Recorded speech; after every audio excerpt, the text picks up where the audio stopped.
trasformò in albero e che fu per scelta sua che si fermò e stava lì a guardare la terra partorire fiori nuovi.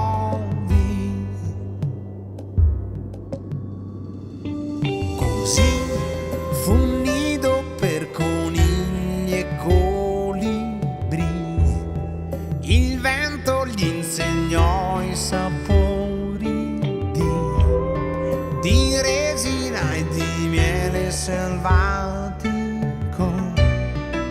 e pioggia lo bagnò.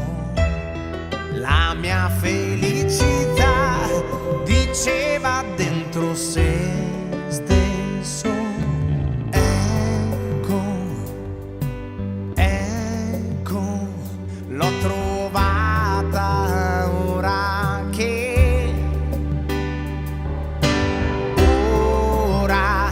che sto bene e che ho tutto il tempo per me.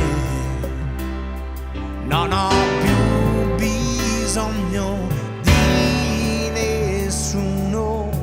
Ecco la bellezza della vita, che cos'è?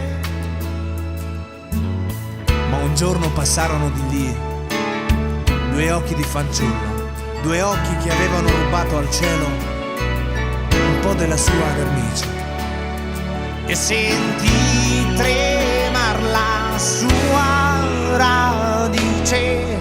Quanto smarrimento d'improvviso dentro sé.